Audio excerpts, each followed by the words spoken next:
Então, o que, que a gente sabe hoje? Tá?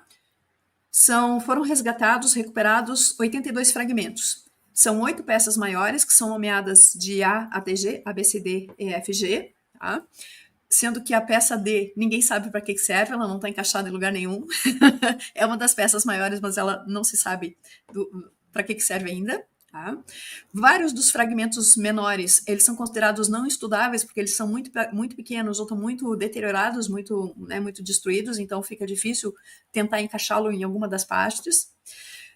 Hoje, com a publicação mais recente da equipe do FIC de 2021, foram identificadas 69 engrenagens. Até 2018 eram 65.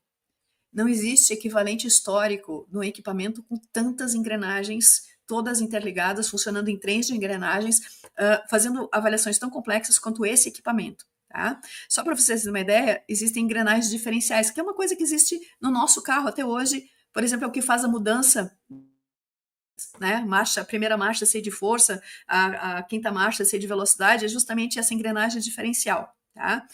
Engrenagens diferenciais só foram ser executadas em relógios de precisão em 1720, mas é quando se tem notícia de que isso tenha sido criado. Isso só vai se popularizar no século XIX, mas tem um negócio lá 2.000 anos antes de Cristo, ou seja, quase 4.000 anos antes disso, né? Quase 200 anos antes de Cristo, então 2.000 anos antes de realmente ser utilizado.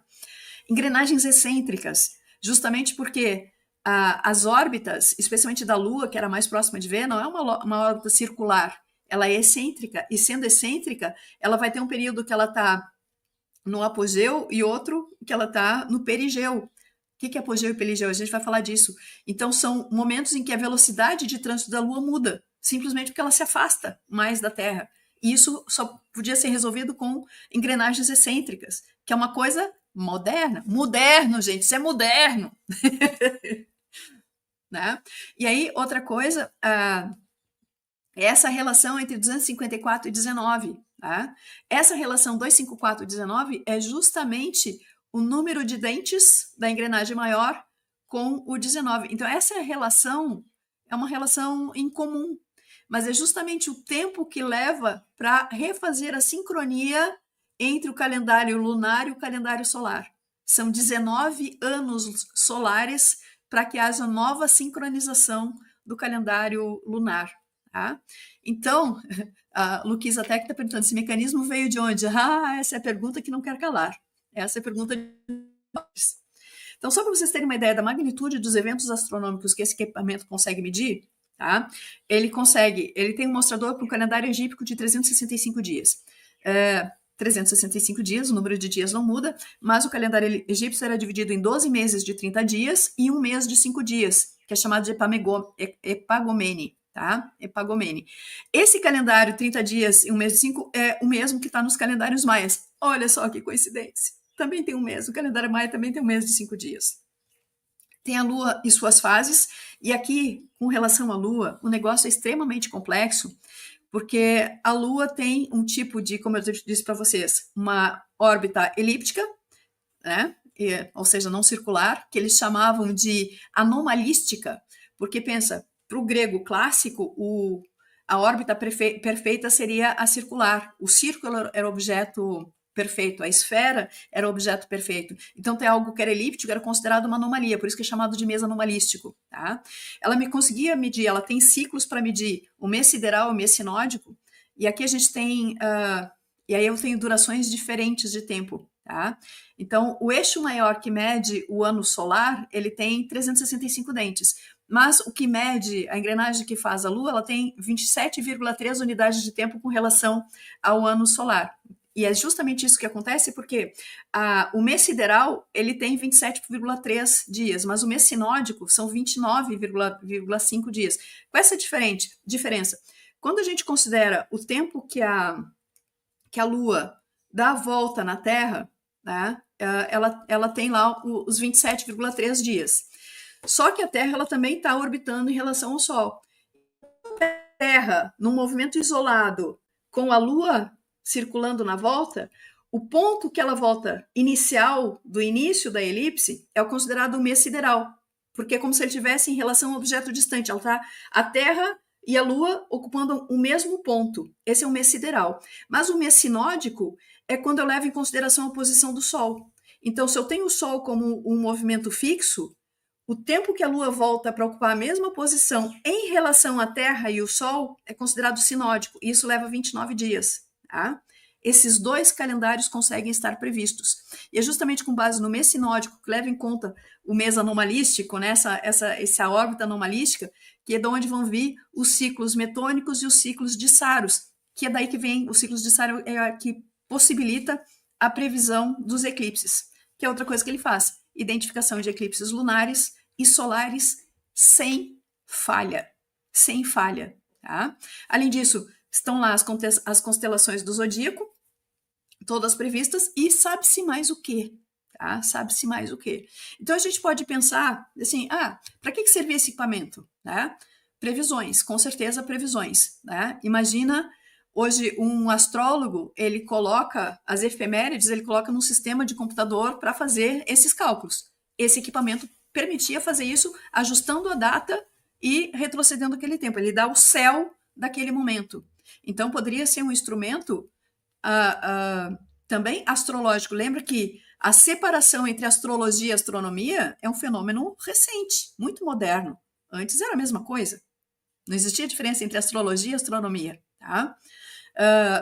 Pela possibilidade de fazer previsão de eclipse, o controle de um governante sobre o seu povo, se ele consegue antecipar que do nada o dia vai vir à noite. Pensa em termos de controle do medo. Gente, isso é um poder danado na mão. Tá? Além do mais óbvio, né? Previsão dos ciclos de cheias e secas, da entrada das estações, os ciclos da Lua, fases da Lua, tá tudo ali. Tá? Então, com certeza, pensa numa capacidade de um computador, né? Pensa na capacidade de um computador. É basicamente isso que esse equipamento poderia produzir. Desconfigurou aqui. Tá? Esse círculo aqui, ele era para estar em cima dessa peça maior aqui. Tá? Então, aqui estão as peças. Tá? Então, esse é o conjunto de 82 peças que fazem parte do conjunto do mecanismo de Anticítera. Esse é a peça maior, que é a peça A, B, C, D, E, F, G. As outras não são identificadas, são vários fragmentos pequenos, e essa peça menor foi aquela que eu mostrei, que é considerada o guia do usuário, tá? O manual de instruções do equipamento, que foi que eu mostrei em detalhes com aquela técnica de imaginologia com luz. Aqui eu tenho uma imagem em raio-x da peça D, obviamente é uma engrenagem, e essa peça não foi encaixada até hoje, não se sabe a função dela. Então, isso que eu mostrei de algumas das coisas, das características astronômicas que são com certeza observáveis pelo equipamento, talvez tenha outras que a gente não conhece, porque essa que é uma das peças maiores, a gente não sabe ainda onde ela se encaixa. Tá? E essas são as peças ditas não estudáveis, porque elas estão ou muito destruídas, ou muito quebradas, né? Ou muito fragmentadas e que não conseguem realmente ser usadas para montar esse quebra-cabeça. Tá? Bom, aí a gente começa com as várias reconstruções. Aqui é a peça B, tá? Então, observem que tem a escala, que a gente consegue ver que essa escala é a escala do zodíaco. Tá? Então, cada segmento equivale a uma constelação zodiacal, que está identificada pelas letras. Aqui tem várias instruções, aqui é a a transcrição do que foi já identificado presente nessa peça. Se imagina que isso tivesse montado dentro de uma caixa de madeira, tá? Porque possibilitando fazer essa intervenção. E aqui 2 equipamentos com engrenagens, os mais antigos que se conhece oficialmente, né? Ou que se conhecia antes de que a inevitabilidade, né? De que Anticítera é um mecanismo baseado em engrenagens, é um computador analógico muito anterior a essas, fosse realmente consolidada. Então, assim, é uma coisa que se consolidou na teimosia, né? Foi irrefutável que esse equipamento tem essa data, tem essa antiguidade, tem essa função e tem essa complexidade. É inegável que isso está lá. né? Então, ela não tem como ser deslocada historicamente para nenhuma outra posição. Então, só para vocês terem uma ideia, esse é o tal do relógio solar, ou disco solar, que é um calendário bizantino datado do século VI depois de Cristo, trabalha com 8 engrenagens, e aqui um astrolábio persa do século XIII depois de Cristo, também com 8 engrenagens, e são considerados assim instrumentos altamente tecnológicos para o seu tempo. Tá? Só que, de novo, o que a gente está vendo? Alta complexidade e queda de complexidade. Assim como a gente falou já em outros artefatos que foram encontrados. E é justamente essa perda de complexidade entre o antigo e o novo que a história, a arqueologia, a antropologia tem dificuldade de aceitar, porque nós temos que estar no topo da complexidade. A complexidade ela tem que ser ascendente, não descendente. Tá? É uma entropia reversa. E a gente vai entrar aí no trabalho do Frith and Jones. Quem são esses dois? Olha o ano cabalístico. A hora que eu olhei a datação do trabalho, eu falei, oi, 2012, né? O ano do fim do calendário maia. Né? A gente vai falar um pouquinho, só para vocês entenderem quem são esses dois. Tá? A gente tem aí o Frith, ele é um britânico, matemático e engenheiro, né? E ele trabalha nessa pesquisa da Anticitera, né, junto com um consórcio internacional de vários cientistas, engenheiros e historiadores. Ele não está sozinho, tem uma verdadeira equipe por trás dele. Tá? E qual foi a contribuição principal dentro do trabalho que foi desenvolvido aí duplamente, né, pelos dois?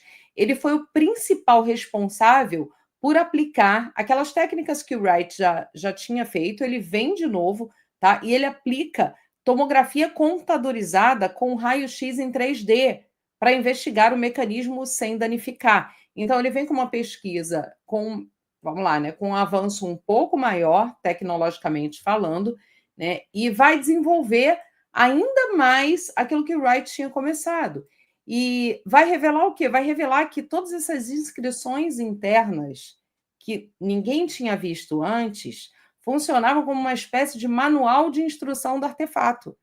Dentro desse avanço tecnológico com relação a essas novas tomografias que ele faz, vai demonstrar que o mecanismo, além de tudo, e aí você vem com várias publicações em cima, ele era um computador capaz de prever não só eclipses, ciclos planetários, posições do Sol e da Lua, mas também entrar com uma questão de uma proposição de estar aí com relação a pesquisas com premissas temporais, de espaço-tempo e de prever certos, a gente vai jogar aí uma coisa, certos acontecimentos exógenos, podemos dizer dessa forma, mas que aí dentro do trabalho publicado ele não podia colocar muito isso. Mas ele chega a essa conclusão que fica ali nas vias de fato do pensamento e não vai. Já o Jones, ele é historiador, especialista em história e ciência antiga.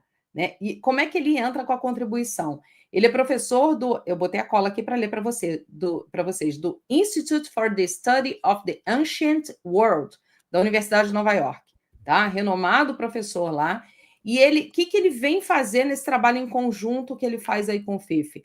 Ele traz a tradução, as interpretações dos textos contidos dentro da Anticítera. Ele decifra todas as referências dos calendários gregos, babilônicos, mostrando que o artefato ele incorporava conhecimento de várias tradições, não só de uma questão só grega. Então, você amplifica todo esse material e todo esse conhecimento dentro do trabalho desses dois, com uma equipe toda por trás. Tá? E o trabalho está aí, é o The Cosmos in the Antikythera, né? Antikythera, né? No grego, né? Mecanismo. E aí, esse trabalho... Você passa aí o slide, minha amiga, por favor? Uhum. Se você quiser complementar alguma coisa. E aí está aqui, ó, um computador astronômico helenístico. Né? O estudo desses dois, do Frith e do Jones, revela que o mecanismo da Anticítera não era apenas um conjunto enigmático de engrenagens corroídas pelo tempo. Tá? Como é que eles trazem essa história em si?